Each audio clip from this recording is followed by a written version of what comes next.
mind achieving more, telling it just like it is. Most of all, keeping it real. Are you ready for real talk?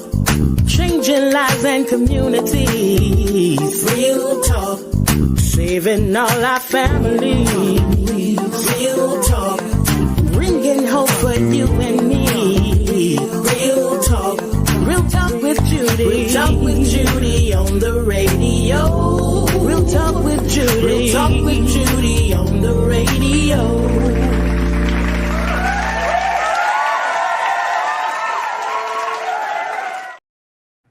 Well, greetings and salutation. Greetings, kingdom builders and visionaries. You are tuned into the Real Talk with Judy live radio show. I am Dr. Judy, the host of this amazing, thought-provoking, and impactful live radio. To all of you via radio, Facebook, live, YouTube, and the radio app, again, thank you for joining me for another hour of empowerment, inspiration, motivation. I believe, and y'all gonna say I say this for every show, but I believe today's show is going to be great. I honestly believe that it's going to help catapult us into a place of understanding some of the mind, thoughts, and heart of what's going on in our society with the shooting and killing and all of this stuff. But we're going to look at it. I love my guests. I am so thankful to God for him being able to be here today. We're going to get into all that in just a minute, but I want you to go ahead, call, share, tag, whatever you got to do to get people on here. But definitely go ahead and share this show because it is going to bless so many people. And I want you to share it on your page simply because you have people that I do not have on my page. You have followers that I don't have, and I have followers that you don't have. But if you go ahead and contact them, I believe that this show will be heard and felt by a lot of people. So go ahead on Facebook, go ahead and share and tag. YouTube, go ahead and share and tag. Instagram, just go ahead and share it. Real Talk with Judy, and make it work, okay? So invite them to join the broadcast, this podcast, where I do my little introduction. Y'all know the first introduction, I thank God for allowing me to do this, allow my voice to be heard across the world. I thank God so very much. And I thank God for my mom, Dr. Irma Hunter Wesley, and my dad, Mr. Sylvester George Wesley Sr. Both of them are deceased, but I am truly a product of them. And so I thank God so very much for them, my siblings, all of my mom and dad, grandchildren, and the nieces and nephew. And one thing, we was on the phone the other night and we were laughing because it's 6 children. And we all are so different, and Pastor, you can relate to that. I know, it was 6 of us. 3 boys, 3 girls. And we all are so different. Yes. But y'all, we love each other, and we thought about it, and we come to the conclusion, this Wesley clan is a force to be reckoned with. And somebody told us, one of the mothers from Atlanta called, and she said she never seen a family of siblings so close. And she admired, and it comes from a lot of y'all. And what I tell y'all, it started when we was children, babies. Mm-hmm. You know, they trained us when we were babies. Right. So now we're older, both of them are deceased. But what they trained us to be, who they trained, we're there for real. Ain't no pretense. We get mad with each other, but it don't last long. That's true. You know, that's true. Yeah, it come right on back around. Exactly. Mm-hmm. Exactly. We're especially like our family, because mom and dad both was preachers in Pentecostal church and raised that way. And we would get upset, but we always came back together. And what we realized, music brought us back together. Mama, when we were growing up, when there was any type of arguing going on in the house, sometimes she just put on gospel music. And knowing we gonna sit down and we would rock. Yeah. We had this rock. we would sit down and rock and sing along with it. And it always brought peace to us in the house. And one thing about our parents, they knew how to deal with us. They knew how to bring peace. They knew how to love us through all that we, have done. And that's one thing about the love of our parents. They've been there. Yeah, and we knew I knew your family. One thing about our parents, they knew how to deal with us very well. We love your family. So, yes. But y'all, so here, and so we're Pastor Mark and I, we're gonna get into this. To Priscilla, our marketing director, thank God so very much for her, and of course to my amazing husband. Absolutely love that guy. He is one of a kind. And the other day, we were sitting down talking about the responsibilities of a pastor. Mm-hmm. And we come to the conclusion some of the things, and we've been said this by a lot of pastors too. Some of the things that my husband and I do, pastors don't really do that. Mm-hmm. And you know that, Pastor. Right. You watch us. Right. And they just don't do what we do. Right. We said maybe we spoil some. We should have been like the mother pastor. But y'all, we are excited. Y'all heard me talking to my guest. I met him when he was a young boy. He was a boy. And now he's a full grown, but he was a young boy out of Gretna. Quincy Gretna area. Gretna area. He, his brothers, his sisters, his mom, his dad. You want to have some good church? Bring them Macmillan family in. But Pastor Mark, it is good to have you on with me today. It's an honor to be here. I am so glad to have you on. So I want you to tell, and y'all, I love it because he has this, I love because he got a real story from the church to he got a story, and I believe that he can help us understand a little more some of the mindset of these young men. So, and I want you to come on to let's talk about it. But Pastor Mark, this is Pastor Mark McMillan, y'all. You got a beautiful wife named Bernice McMillan. The last of the Bernices I mess with her. I tell her all the time, I say, baby, they ain't naming nobody Bernice no more. You the last though. You're not right though. Everything is now mid-Bernice. You about right. You about right. Hey, Cheese, glad to have you on from South Carolina. But Mark is the evangelist and pastor of Divine Revelation Ministry. But Pastor Mark, for the sake of those who will be on who don't know you, will you give us a little background, tell them a little bit about who you are? Well, as she said, I was raised over in Gaston County in the Quincy Gretna area. Went to church over there. Born in the Pentecostal Church, Tabernacle Church of Christ Written in Heaven, under Bishop Nathaniel Pollard. And that's how we started fellowshipping, because Bishop Shepherd, he was our counsel at James A. Shanks also. And so, but we would just fellowship. We would come over, you all would come over there, and we would fellowship. But as I gotten older, and I was the second oldest out of the six of us, 3 boys, 3 girls, but I was the second oldest. And my older brother that has passed, Bishop Marvin McMillan, he was the oldest, but I did all the fighting in the family. I was the one that did, I would go out there and get it. And one of the things I learned about this was my dad came home and conceived me in the middle of Vietnam War. He took a break from Vietnam War, came home, invited my mom to Hawaii, conceived me, and went back to war. I came out fighting. I came out, they told me stories of how I tried to choke my sister, how I wrapped the chain around her neck and was just pulling it. Cousins, I would just be choking them. I came out with that spirit of war. My name means warrior. Mark, it means warrior. Middle name, Fernandez, it means priesthood. And McMillan, it goes back to Old Celtic, Mac meaning belonging to Millen. And it deals with the old Celtic priest. My whole name is about a warrior, a priest warrior.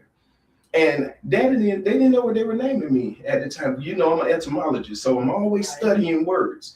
And I tell, in all of my classes, I even tell people, know what your name means. Know what your name means. But those experiences I was raised in church all the time. We was in church, always in church, sometimes 3, 4, 5. 7 days a week, just did homework in church and tarrying service all the way, sometimes 1 in the morning.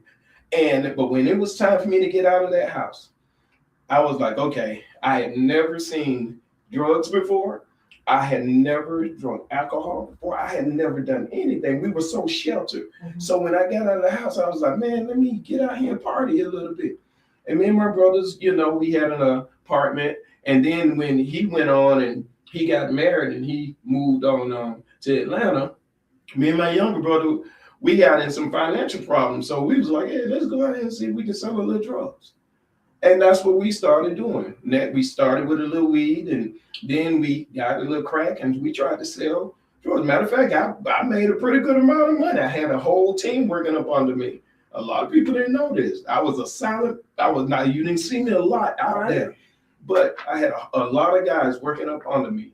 And that's why I thank God, because I look back on a lot of that stuff, and I did a lot of fighting. Well, I got to the point where I broke the number one rule, because I started selling powder cocaine. And I broke the rule. The number one rule is don't get high on your own supply. Okay. And once I broke that rule, my life changed. It just started going in a down spiral. Now I'm in and out of jail for little stuff, simple battery. And it was always fighting. And that's why people look at me now and they go, really? Yep. This is back in the late 80s, early 90s. I was just in it. I just fighting all the time. Then, of course, what comes along with mismanaging money, what comes along with addiction, back then it was a lot of checks. So PWBC, passing worthless bank checks. I was doing that, so I would get arrested for that. And I think I had one possession charge. But most of my stuff was aggravated battery, simple battery, just fighting. Mm-hmm. It was just a lot of fighting. And so in and out, would never get a lot of time. Would just go in there for a little bit, get out. And I remember my mom said to me, she said, Mark, I release you. And I said, huh? It caught my heart fluttered. When she said it, she said, I release you in the hands of God. She said, I've been protected. I've been like, Lord, don't let nothing happen to him. Lord, stop him from going to jail. Lord, she said, I put him in your hands. And that next night, I got arrested. And this was the epitome of the change, because the judge said he was going to give me 45 years. And I was like, I don't stick around to that much. He said, I'm so tired of seeing your face. And he said, you're going to get these 45 years. And I was incarcerated. I was in jail at the time. I went back to that cell. And a night before that, the guy told me, he said, hey, man, you a preacher. And I said, man, go on with that. I ain't trying to hear that. I'm like, see, walk over here again. I'm threatening him. And he looked at me. He said, young man, I done been down the road 6 times. He said, you don't move me. He said, God told me you were a preacher. And then this man went into some stuff, because I had a baby that passed. And I was angry. I had a baby that died right beside me in the bed.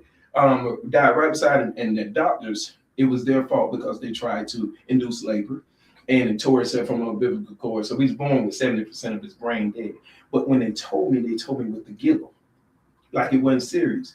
I got up in that hospital, locked the door, and said, nobody's leaving this room. Y'all gonna die. And they hit this button, and in come running the security. They escorted me out. But that night, when I got arrested, was the night I had planned. I had all of their addresses. I had everything about them. I knew what time they got home. I was getting ready to take them out that night. God arrested me. And that's when I started preaching. When I went back to that cell, I was like, okay, God, I'll do whatever you want me to do, Lord. Just don't let me get the views. And that's just what God did. I started a Bible study. Then we started revival in that jail. I will never forget J-Pod. This is why I go back into the jails now, doing what I'm doing. Yes, and God did a miraculous work that when I went back before that judge in 2 months, he had a whole heart change. And he looked at me and he said, I got a feeling I'm not going to see you again. He said, you standing on your word. Because I told him, I said, because I'm a dream interpreter too. And so I said, I had a dream. And God showed me I'll be getting out before New Year's. The whole courtroom laughed at me. But he laughed. He said, he looked at me and he said, I'm going to drop down to 15 years. I said, no, sir, I can't go to prison. And he laughed again. He said, how about 10?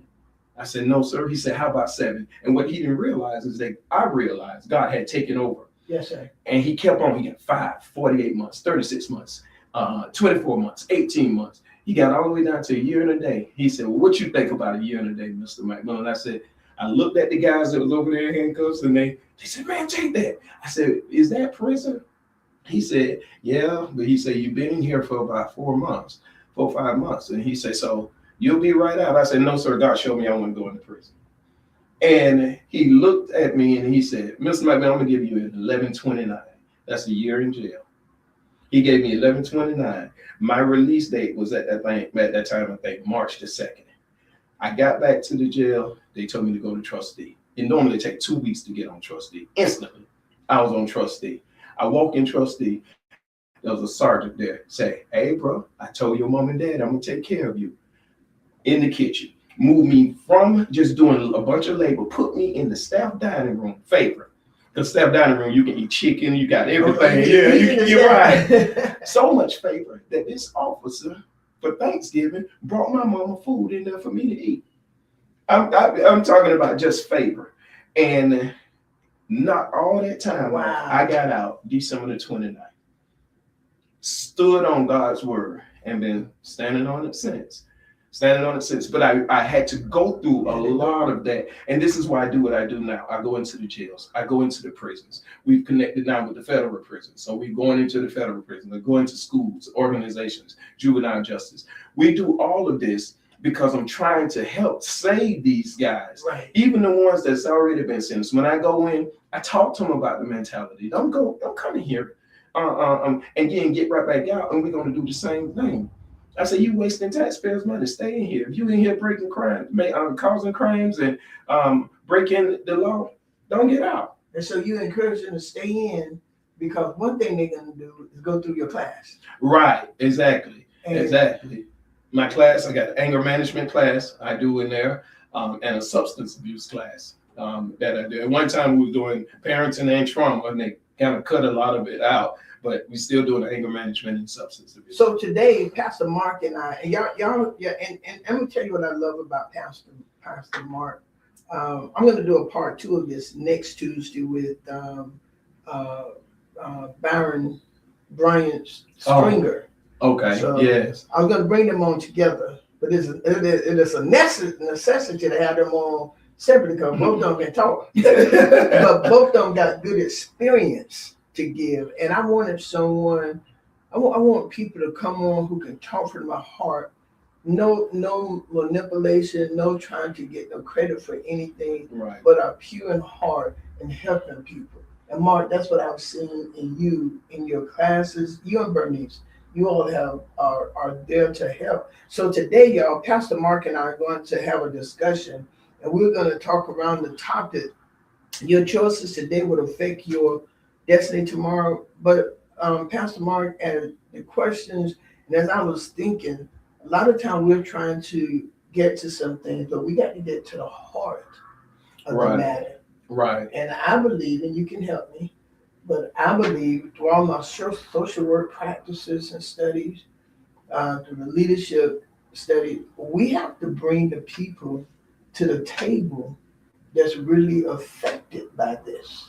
Right. And then we have to bring people. It's good to have all of our theories. Mm-hmm. It's good to have all of our book knowledge and all of that. Right. But I believe, and you can help me, I believe that we have to have experience. We have to have people who are there right now, people who have been experienced, right, who have gotten out of that whirlwind, and now they're able to help. They have to hear real life stories. I am believable and stuff because I used to fight and stuff too. I'm a warrior. My name ain't Warrior. My name is Praise of God. My name is the Praise of God. And out of all my mama's children, I was they didn't even call me the black sheep of the family. They didn't say the worst. But I fought and I did a lot, but I think I understand the dynamics of what people go through in situations like that. Come from a well-to-do family. I always thought I was rich, but I always saw in people, Pastor, the good. And so underneath all that, and this is what you and I are going to deal with a lot, is the foundation of some things that people deal with. So today's discussion, y'all, is going to be real. We're going to take off our filters, step out of our comfort zone, and look directly at a crisis that is tearing the very fabric of our community apart. We see the headlines every week, every day almost, every day. We see the yellow tape. We see the news reports of our young men specifically our black men, the ages of 17 to 35, Right. Picking up weapons and settling temporary dispute with permanent destruction. It is an atmospheric siege of violence, and the community is crying out for answers. But instead of standing on the outside guessing, today we are doing a strategic site inspection. That's what I call it. With someone who I believe is an expert in his own right to the table. And I don't use the word expert lightly. And he didn't learn about this crisis from a textbook. Y'all heard him? Right. He lived it. He survived the street. He entered the penal system as a felon. And he did the hard work. And he tell his story. You know, some people don't want, and then some people say it to be glorified, like, you know, whatever. But internal renovation work to reclaim his life, he recharged his battery and build his foundation. To me, he has the jurisdictional authority to tell us the truth about what is happening in the hearts of our sons before they pull the trigger. One of the things that we rarely pay attention to is cause and effect. Mm-hmm. The cause of something is not seen. Mm-hmm. We only see the effect. Mm-hmm. Man, why you got arrested? Man, if I would have made that turn, and no. Why you got arrested? Oh man, I was selling drugs. No, we still dealing with an effect. Mm-hmm. Let's get to the cause. To get to the cause, we have to go back to the root. And this is what I love about what you're doing, because we're trying to get back to the origin of what it is that's causing this. Yes. What keep causing? I will walk the streets. I get up sometime 1 and 2 in the morning. I have a pit bull dog, and we walk those streets. I live in the Frenchtown area. Walk the streets. Walk. They see me coming, because I still right there by Watson Temple. If they over there, they go, "Oh, I'm moving." Because sometimes the homeless will be over there. "Oh, Rev, I'm moving. Don't say nothing. They know me in the neighborhood. And then some of the young guys out there, you know, I walk and I go, "What's up, man?" And I sit. Stop. Yeah. It's 1, 2 in the morning. I stop. "What's up, man? What's happening, man? Everything good?" "Yeah, real, you know, everything good." And instead of me judging them, I began to talk to them. Mm-hmm. "What's going on, man? Y'all good? Man, you know, out here trying to make this money." Well, you know what? The end result gonna be now. Now you want to make sure you're prepared for your end result. And I would tell them, I say, "Man, if you can do this, same we can told them plenty of times. If you can do this, man, you can run a business. You can run." But it's the origin of it is to get it quick. Yeah. In James, it tells us to let patience have her perfect work. But patience is one of the things that's kind of taken away in this time, because we have instant everything. Mm-hmm. And so when they're that young, they just want it fast, because they're trying to keep up with the trends. They're trying to keep up with what's on YouTube. They're trying to keep up with the clothes, and they just want it fast. Well, the origin of it goes back to sometimes the struggle in the house of how they grew up. We see that a lot of black men are not in the house. And you don't have a lot of the discipline in some areas, because the mamas are trying to, they're doing it. They're trying to work. They're trying to do what they could. And then some of them are going from guy to guy.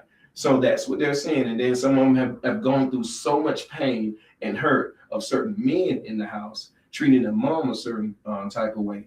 And then if they have that black sheep thing over their head, they automatically, you know, condemn themselves as, "I'm a bad person." Wow. I'm a bad person. And I'll hear them talk. I hear them talk in the jail. And I talk to them about the cause. I said, "Man, we have to get to the hurt. We have to get to the pain." And so a lot of them, as men, that makes you vulnerable. So they don't want to be vulnerable. So I have to put up a front to let them know I'm bad. You see what I'm saying? Yeah. Because vulnerability caused me to change my identity in the eyes of the girls, or in the eyes of my partners around me. And that's not what's happening in real life. And I tell them this. I said, vulnerabilities allows you to see who you are. I said, God allows us to be vulnerable in areas so we can see where we are, so we can see who we are. But when it comes down to making money, being hard, "Man, I'm hard. You ain't gonna do this. You ain't gonna," all of that type of stuff, it's not going to go anywhere. And you said a word. I believe that we have to be so careful in judging. And Right. So we come up with this saying, "Well, we got to get more programs. We got to get this." Those young men ain't looking for no program. No. And that's because, Pastor, I think we hadn't been there. Mm-hmm. So we say, well, they need more things to do. No, you got to get to where that anger is, where that hurt is. Or some of them are wrestling with an unspoken fear of life. Right. As you just stated, some of these folks come out of broken homes. They've seen their mom beaten. They've seen this. They've seen the stuff on the drugs. Right. I mean, on TV, instant. They in the church. The church right now, they're making a mockery of it because you're asking for money and you're doing lines and right. so and right. And it ain't nothing wrong with it, but the way it appears is that exactly. the pastor just want to get rich and they have all of this and so the church got a bad eye because of whatever. We got all of this stuff going on. So pastor, do you think that it's more of them really wrestling with an unspoken fear that their life mm-hmm. doesn't matter to anybody? And that's a lot of them feel that way. In one of these chapters of our anger management book that my wife and I have written, because she took my wife was like, I want to write this book, this curriculum. And she said, I'm going to take what's in your head and we're going to put it in the book. Love it. And I didn't take her serious when she said it. I was like, okay. I was watching football. I was like, football. She just kept coming back, asking me questions. I still wasn't paying her too much attention. She did research. She kept coming back, asked, honey, what does anger mean? What does this mean? And I would break it down with the origin of anger means to strangle or to choke. I would just tell her that this is it. Okay, hold on. What does anger mean? No, because I think that's a good point. So we can understand this. So what does anger mean? The origin of it means to strangle or to choke. It means to stop the life energy of flowing. That's all it's doing. It means to stop that life energy of something from flowing. So what we teach is the first person you strangle or choke is your emotions, your way of thinking, because you can't give what you don't possess. Right. And a lot of the anger goes back to substance abuse. Mm-hmm. Now, remember, I told you those are two things I struggled with. Right. And that's why God had us to write curriculums on. Mm-hmm. Substance abuse, sub means under. Stance means to stand. Abuse abnormally used. Substance abuse is your understanding being used abnormally.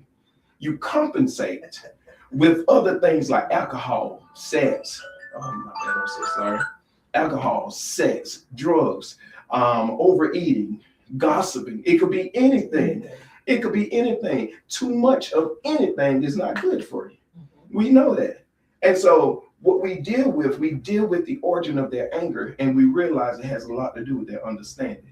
Their understanding from childhood is my mama told me I had to get out here and get it whatever way I could. Yeah. I remember I went into Franklin prison and I was teaching a substance abuse class, and the guy said, my daddy told me you ain't a man unless you drink a 12-pack of beer every day. And I said, how did that work out for you?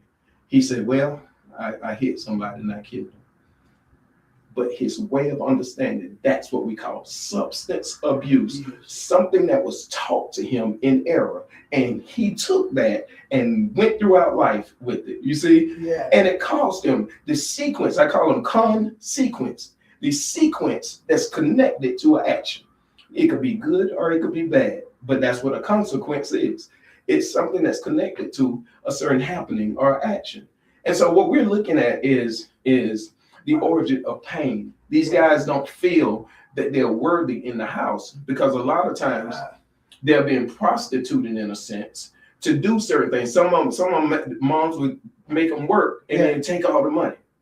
So what they would do, they'll go, I'm gonna make some money on the side. Then she can get this. I'm gonna make this on the side. And that's their way of understanding, hey, this is how she said, do it however, do whatever I need to do. Choices, I say this to them, because choices are really illusions that we create to make us feel empowered.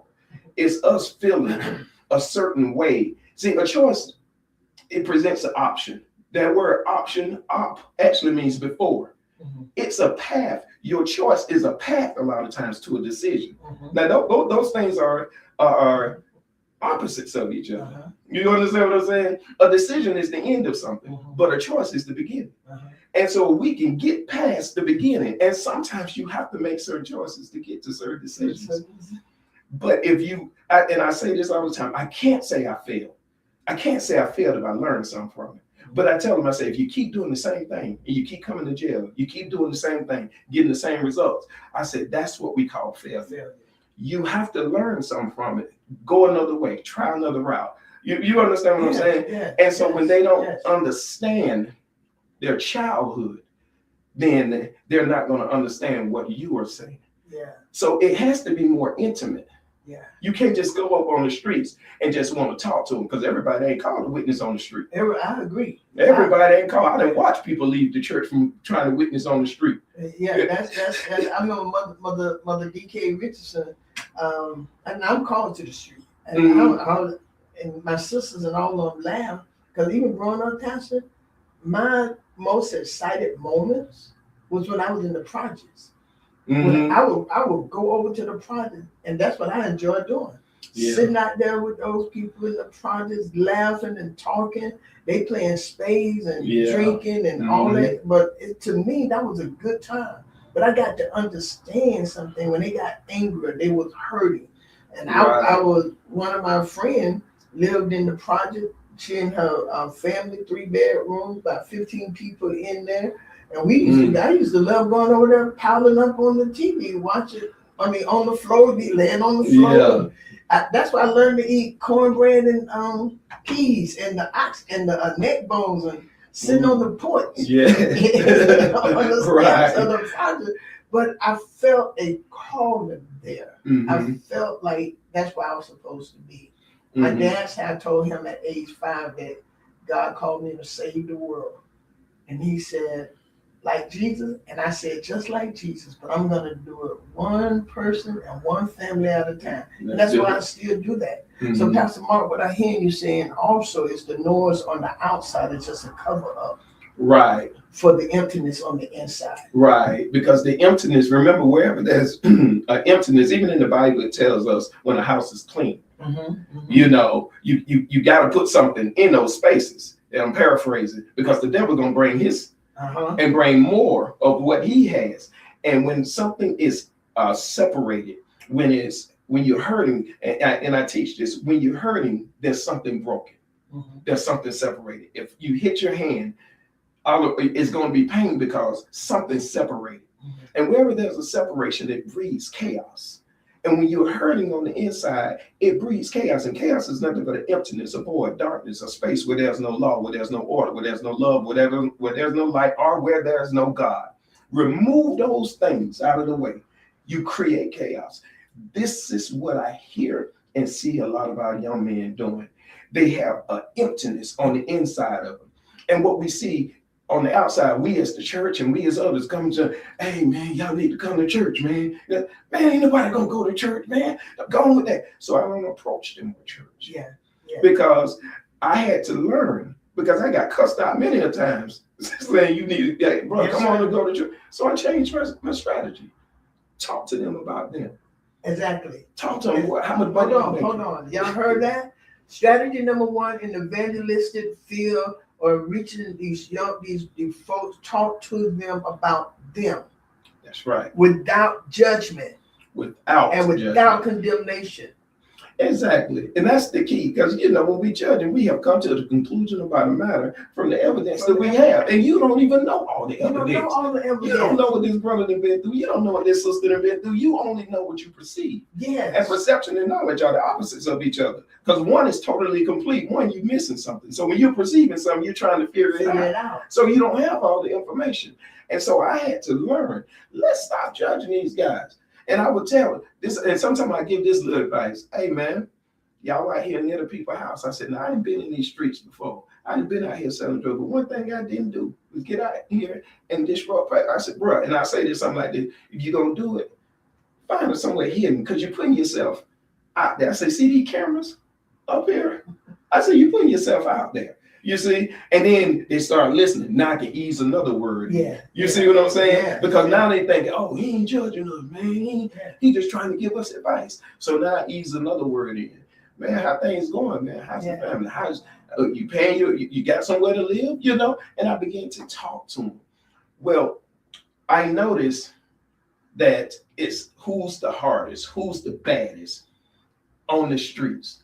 It's this ego thing that goes on, and it's different from when we were growing up because they can send a message through the app, yes, through the phones. yes. And I know, when I was at the school, I watched, all of a sudden I hear Doc T, she'll say something like, I done got the message that a fight was over at Rickards and then it broke out at Derby and ain't finna break out here. Do you see what I'm saying? Yeah. Just that fast. But when we were growing up, it didn't move that fast. You see, we were dealing with after school or later on next week or something. Yeah. Where these kids, they're trying to prove themselves. But the error is that what they're trying to prove themselves in is out of their brokenness instead of out of their true love.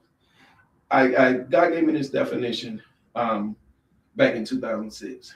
Love, the energy, the power, the influence that assists us and help us reach our full potential and purpose without conditions. All right, say that again. Glenda Ray is on here. So Glenda, it seems like you're taking my cousin. Is that my cousin Glenda Ray? That's your cousin? Okay. So Glenda, do me a favor while you listen. Pastor Mark is gonna slow down. And he's gonna write that definition. He's gonna say that definition again. And would you write it for me, please? I wanted to be on here. Priscilla might be doing it, but I wanted to, that was good. So, but slow down this time. All right. You notice I talk because I'm so used to getting it. It's okay, because we're gonna be talking about it, but go ahead.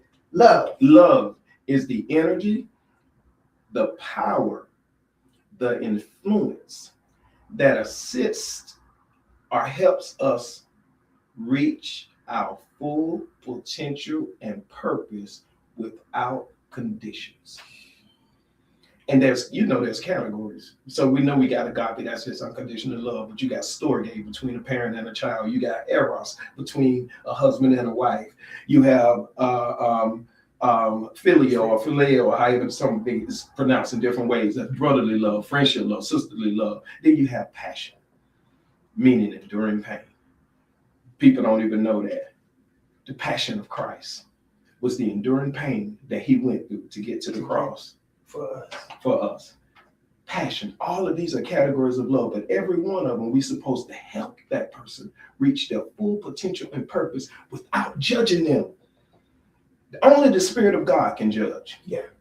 All of our judgment is nothing but condemnation. But God's judgment is love. He loves because he's trying to build us up. And when these guys see you're not judging them, they see you can laugh and you can talk with them. You enter into their circle. Sun Tzu said this, and I love studying. He said, all warfare is based on deception. All warfare is based on deception. Wow. All you got to do is tell a lie. War start. Are you right about it? But if you can get in there and these guys see you're with them, you're not lying to them. They hear your story. You can laugh and you can talk with them.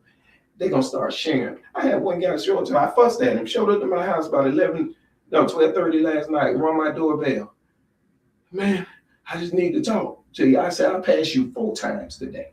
And I said, you wait this time. And that's why I fussed at him. But I sat out there and I talked to him. But I talked to him about respect also.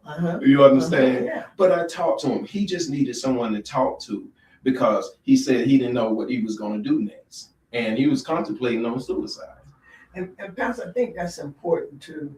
We're going to help. We got to be willing to sacrifice time, but they have to be taught. Mm-hmm. I honestly believe that, as you mentioned earlier, even with what they dealt with as children in their homes, now it's time for us to teach them. That's why I have the family. That's why I have the family affair.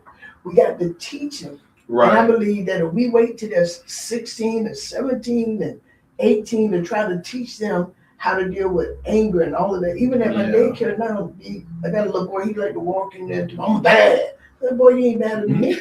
I'm the baddest. Right. And he said, Miss Judy, you bad? I said, yes, sir. I'm bad. He said, you better than me? I am. I said, and for that, just get in line. But I'm teaching them. Right. And really had to get to some of the parents. They're like, I don't want, no. We have to teach your children. This ain't a babysitter. Now, you want a babysitter, you take them somewhere else. Mm-hmm. But we're teaching, and our parents at Dream Builders, they are on it. Because I'm like, talk to them now. When they have these anger blowouts at 3. Right. Talk to them. Right. Teach them. And Pastor, I just believe that's what it is. And you had mentioned earlier, even with yours, you just wanted to get out there and see what it was like. Right. Right. And got my tail stuck out there for a minute, out there on drugs, out there homeless. I remember, even though I had family everywhere, I remember eating Popeye's chicken out of the trash. Really? Because I had burnt bridges with my family. Oh, okay. Because when I was on cocaine, Okay. I was stealing from them also. They put that, I tell people, I share this guy, said that my sisters them curse to be over there, I can get the money from here. They would just be like, how did he get? So nobody trusted me. Okay. So when I changed my life, nobody still trusted me. And I had to learn, quit trying to tell them you didn't change. Sure. Live your life, they'll see it. Now, because I remember they told me, my family said, you'll be the last person we take advice from. All of a sudden, I became the first person. I was talking to Mark, he got some type of wisdom. He no idea that I became the first person. And so people have to see that you changed. Yeah, they have to see that you changed. So what? Okay, so you're giving us so much. Priscilla got on here. Love is the energy, the power, the influence that assists or helps us reach our full potential or purpose without conditions. Yes. Oh, she got it. I didn't know she was busy because she be helping us. But so all of that, and I heard you say, these young men, and I want to make sure I'm saying this correctly, picking up these guns, looking for validation, to co-sign on their manhood from anyone who will look their way. One of the reasons why they do that, because nobody wants to seem dumb. Nobody wants to seem ignorant. Now, even though I tell them, I say, a gun is nothing but an extension of your weakness. It's the evidence of you proving that you can't do it with this. So you got to pick up a gun. You can't do it with these hands. And I said, so you're telling me how weak you are when you pick up the gun. I said, because we know a weapon is nothing but an instrument that is created to inflict pain or cause fear. And so, but then I said, when you pick up that gun, you're showing me how weak you are. Because you're saying that my hands can't do it. And I would tell myself, I ain't pick up a bunch of guns. That's why I was about these hands. It was about these hands. And we you know, we would fight and then we'd be cool, you know, but this day and age. But I tell them, I say, that's what you're proving to me. That gun is how weak you are. And when you can change your way of thinking, and like one of them told me, he said, I had to get a gun because he had a gun. And I said, well, he said, I have to match where he at because I can't do this when he got a gun. And so now you got to prove how big you are, how strong you are, and how weak you are in reality. Because he can't be made in his own psyche to feel small or invisible. Right. And he can't allow, and this to him on his own self. Exactly. Talking to himself. I was talking with a young man over on Meridian and Orange, and he was telling me he did go to prison for 10 years. But he said when he got ready to pull the trigger, he thought about it. And what he said, Pastor, he said, like you be out here, real talking to, there's some more who come out here, but in my mind, I just heard, I'm doing this to myself, and I didn't pull the trigger. And he said, everybody don't do that. Yeah. I said, what happened? He said, you can't let another, he said N-word, you can't let her come up on you like that.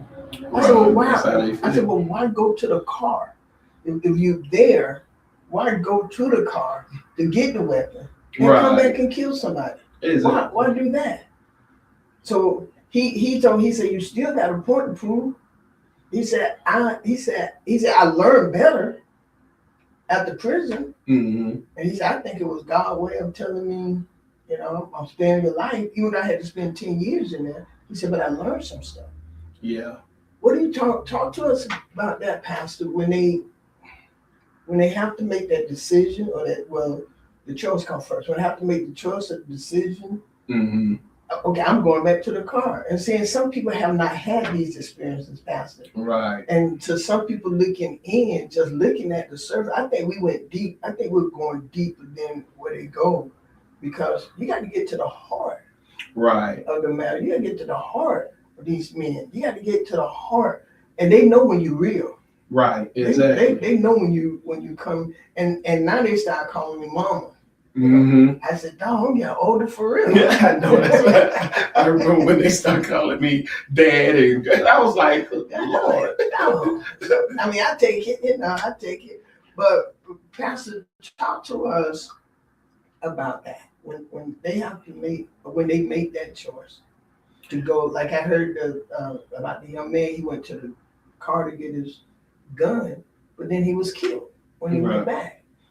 Talk to us a little bit about that, Pastor. And this is, especially in court, when you go to a car to do something, it's premeditated, and so you'll get more time for that. But a lot of them, it's trying to get to the point that they are protecting themselves. And I tell them, I say, you protect yourself prior to the situation. You defend yourself when you're in the situation. The thing is, they don't understand the difference from protecting and defending. And so they feel, I gotta protect myself. And so they feel that they have to have a weapon. They have to go to, because most of the time, if you arguing with somebody, and I've seen this over and over, I've been in these type of situations. I'm arguing with somebody. I remember a guy told me, I'm going to the car. And I looked at him, you think you gonna get to a car? You know, I was like, you really think I'm gonna let you get to the car? Because I didn't have no gun. You are not gonna get to that car. He didn't get to that car. You know, but he went looking for me a couple of days later. He ain't so happy to end up going there and getting arrested because he actually pulled a gun on someone else. And now we keep in contact. He went down the road. We keep in contact. He's a minister. Yeah, he's doing what he was called to do. That experience that he went through was for that. But it's for their protection. That's how they feel. Okay. Their manhood, their ego. I tell them this, your ego offends, and then your pride defends it. Your ego will tell you, man, go get the gun, go shoot somebody. You're now offending a person. And then your pride say, you didn't do nothing wrong. You didn't do anything wrong. You were right. You see what I'm saying? You were protecting yourself, and then both of them were wrong. Both of them was wrong. But because that ego that they have, and because they want to prove, they want the word to go around on them. Yeah. Oh man, you know what Black did, you know, and this is what you hear. You know what he did, you know what they did, and it is breeding more pain. Our community is bleeding from this, and then we're trying to say, I'm going into jail, I'm counseling, I'm teaching, I'm doing this, and then I'm going to the schools, I'm counseling, I'm teaching, but some of them now, what we didn't talk about is that bloodline. Now, go ahead. That bloodline, when anything, and I tell people this, and I hope people don't take this wrong, intercourse. This word entering the course. Enter means between, but course means path. If you don't know the path of a person, do you understand what I'm saying? Yes. And what has happened is that a lot of them, when in conception, they hadn't resolved issues. They were angry. They was going through something. So then they conceived that child that way. Now we're dealing with a DNA and a bloodline. Yes. Now we're not only trying to stop what this person is doing, we're actually dealing with the whole family. The whole family. You see? And that's when I noticed it become more difficult. See, a person like me that went out there because I want the experience, it was a lot easier for me because I was raised right. Right. You see what I'm saying? Yeah. But for those that are not, and then they're in a chaotic family, and that family, and then they didn't produce the child, and now that child coming out just angry, just want to do nothing but. You understand what I'm saying? Right. How do we deal with that? Well, you got to get deeper. You have to spend more time. Yeah. You have to spend more time, and if they're and they're looking for validation. Yes. And so that's why a lot of them go to prison and go into gangs because they need validation. They're looking for validation on the streets. They want their name to ring for something like they're the baddest thing around. Yes. But in reality, they're hurting. They're in pain. And so the way I deal with that, I try my best to spend time with them. I try to talk to them. I can't reach all of them. Mm-hmm. Some of them going to end up, and I tell them that word correction. Yeah. I say that word, that correction facility, core means heart. Rec means to straighten out. I say God allows you to be put in there to straighten your heart out. I said, you can allow your heart to be straightened out. Use the time wisely. Stop doing time. Well, start honoring time, and you'll stop doing time. Yeah. You know, but that's what has happened. That's what has happened. They're just trying to prove themselves. Mm-hmm. So a gun makes them feel powerful. You know what, Pastor? When I used to work in Quincy, I had to prove myself. You know, you was at the Department of Health. The Department of Children and Family. Children and Family, yeah, I remember you over there some years ago. Yeah, they thought I was a bad something from Fort Lauderdale. Y'all see that Jesse? Miss J don't play. That's what they were calling Miss J don't play. But one of the Robinson boys, Lamar, he told him I was his sister, but I went up there in the alley from downtown behind the liquor store. Oh yeah, right up in there. Yeah, we call it Colored Street. Yeah, over in that area. I went to get one of my clients because they told me that's who she was. So I went to go get her, but she was doing some stuff, and so some of the guys, you coming up in here? You ain't coming up in here. I was like, I am. I am. And they said, oh, that's Lamar sister. She thinks she all that. So I got back in my car, and the guy did like that. He showed me his gun. So I reached under my seat.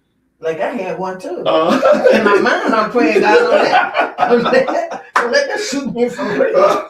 Right? But at that moment, I felt like I had to prove Oh, that's good. I was that's good. just as bad as they you were. Right. And he said, "Oh, you got a?" I said a 9.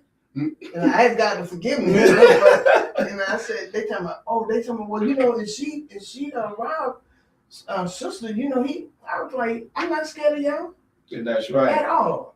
I'm from Fort Lauderdale, and I was talking with my hand on the front seat. I was looking, you know, I put my mean mug on, and I was like, I'm from Fort Lauderdale. I ain't scared of nobody in Quincy. Not even here on Colored Street. Right. And we didn't have no cell phone and stuff, so I would have been out of get her. And I just said, well, you know, I'm coming to get her.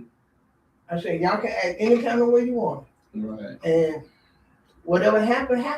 But I'm coming to get her. And I went, they let me walk through, and I came, they said, oh, you're the lady who got on married them in Gretna. We heard about it. You weren't even scared. You took your earring, the jewelry off. And then it started raining, and I wasn't nobody but that. It started raining on one side of the street. Yep. My street. And they rained in the house. I stood out in the rain because I wanted to prove to them, oh, y'all scared of the rain? Y'all scared of the rain? But people started knowing about that. But Pastor, if one of them for real would have come at me, I probably would have wet my clothes. But that's a good story because I've been in that situation. I was in New York, pastoring a church up in New York, and the guy said I cut him off, and I didn't cut him off, but they were up there. They're just so a little different, you know. And he was just rude, and he was like, "I got something for you." I said, "I got something for you." No, it ain't had nothing. No, it ain't had nothing. And so happened, a state trooper came up. And I was like, you know, because I don't know what he got in his car. But I didn't tell the state trooper he threatened me or anything like that. We just resolved it. But I understand how I feel because that's the same way how they feel.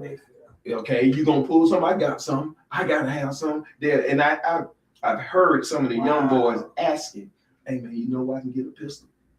Man, you know I can get some heat, bruh. Are you trying to go to jail for the rest of your life?" No, man, you in the street, bro. You ain't even in the streets. Some of them don't even be in the streets. Some of them just in their mama house, mad because of some girl that they're dating, and then some other guy wanted it. Now they want to get a gun because they can't fight. Wow. Silly. It's a silly mentality, but I understand because I've done the same thing. If he got something, I gotta have something. And so that's why I said that was good with you sharing that because it brought that back to my remembrance too. Yeah, I had to play the game too, like I had some.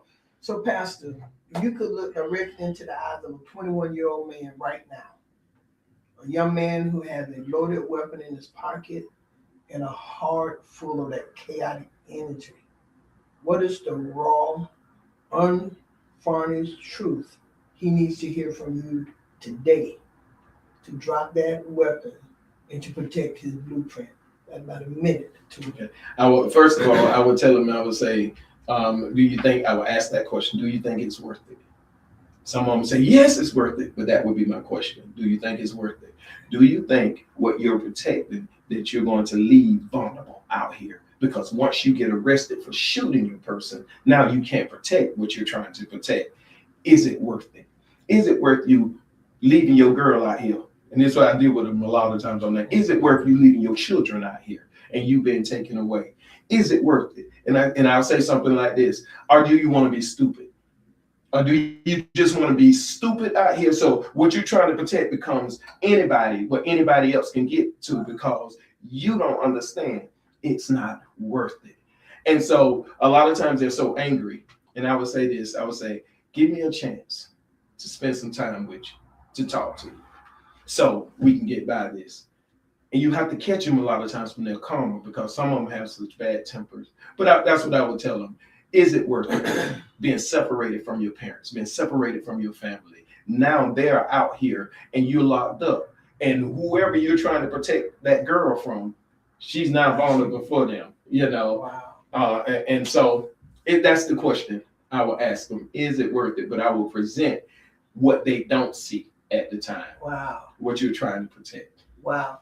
Pastor Mark, thank you so very much. I know the time is spent, but thank you so very much. It is a pleasure to have you on here with all of that wisdom and knowledge. Y'all get ready. There's some things brewing. There's some things happening that we're going to have to just get down and help, because and bring them in, bring them to the table. Bring these mamas to the table. Yes. Bring these mamas to the table. Thank you, Sister Glenda. Bring these mamas to the table. Bring them to the table. Let's talk about it. Yes. Let's ask the hard question. Let's see what's going on in the home. How can we help in the home? Let's see what it is. Yes. You know, let's see what's going on in these 17, 35-year-old minds. But I want to thank you, Pastor Mark, again so very much. I want to thank the audience. Thank y'all so very much for being on and giving your comments. Listen, I want y'all to join me on May 31st. I believe it is. That Sunday, May 31st. For Family and Friends Day at Life Changers. May 31st, they got color stuff going on, but we're gonna have a Family and Friends Day. Mm-hmm. I think it started at 5:00. I'm not sure the time to start, but we will have it. We will have that information up, and then I want you to go ahead and vote for Danette. Danette has been listed as the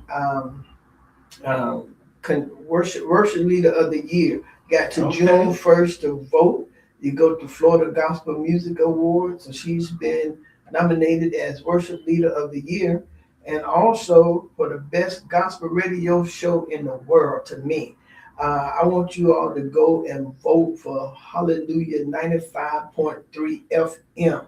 Yes. You got to June 1st. Go to www.stellarawards.com. For the small market radio station of the year. And y'all know this station provides a whole lot of stuff. So go ahead and vote for them, because they really are doing this. We should have been at it, but we'll get it. All right. And hopefully this time right here. Join me tonight for Bible study at 7:30 at Life Changers. Actually, Elder Witherspoon, that's our assistant pastor, he is doing prayer study 200. For 200 Tuesdays, he's been teaching prayer studies. 200 Tuesdays. Today is number 200. And so, and he will be teaching his 200. And y'all, he got a book, getting prepared, getting ready to come out with these prayer studies. And that's what we got to have. We're going to talk about that later on, that we got to keep prayer in our family. And last and definitely not least, Gerard Home have appointed me as his community relation person for the Florida Association of Gospel Radio. So he has appointed me as his community relation person for the state of Florida, and we're going to work that out. Thank you again, President Gerard. And so with that being said, y'all, I want y'all to, again, thank you so very much. Join me next Tuesday. Lord say the same. We're going to have part 2 of this with Brian Stringer. Another fiery man, just like him, fiery. But you can join me Sunday morning at 10 a.m. for Sunday school and 11 a.m. service. I want you to remember this as I get ready to sign off.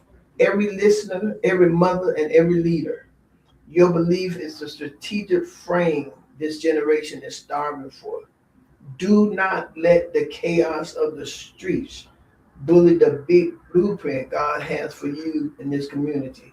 Amen. Turn back, reach out, and stand on the standard of excellence. Vacate the fear, take the elevator, and help somebody. Occupy your greatness. That is the only real talk you need to hear today. Go help somebody. That's real talk. Real talk with Judy. Real talk with Judy on the radio. Real talk with Judy. Real talk with Judy on the radio.